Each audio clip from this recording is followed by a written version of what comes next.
5 राज्यों के चुनावी महासमर को लेकर बिगुल बज चुका है।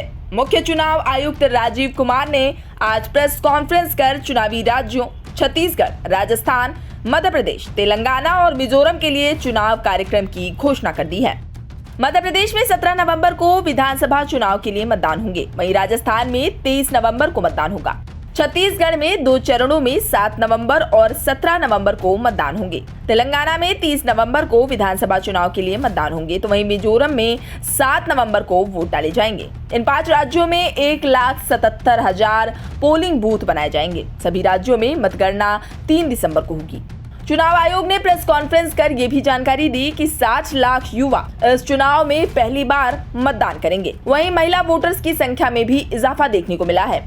To start with from the Mizoram, the date of poll will be 7th November and date of counting would be 3rd, which is common of course for all these states. Similarly, in case of Chhattisgarh, the elections would be in 2 phases.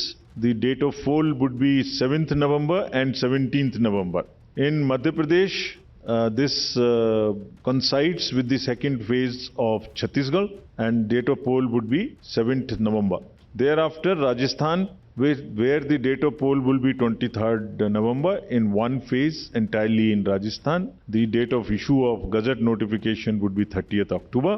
Telangana would go last to the poll and date of poll is 30th November with the date of issue of Gazette notification being 3rd of November.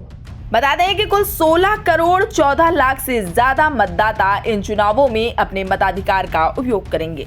इनमें 8 करोड़ 20 लाख से ज्यादा पुरुष मतदाता, 7 करोड़ 80 लाख महिला मतदाता शामिल हैं। वहीं 60 लाख 20 हजार नए वोटर्स पहली बार अपने मताधिकार का उपयोग करेंगे।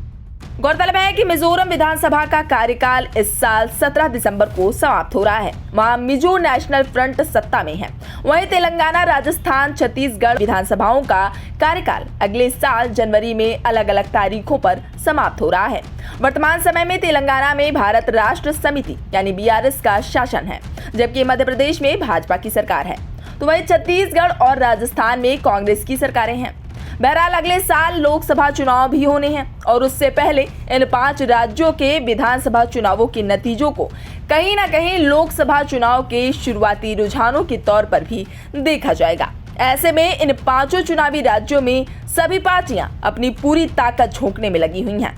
लेकिन अब इन राज्यों की जनता किसे अपने अपने राज्य की सत्ता की चाबी सौंपती है, ये तो नतीजे सामने आने के बाद ही साफ होगा।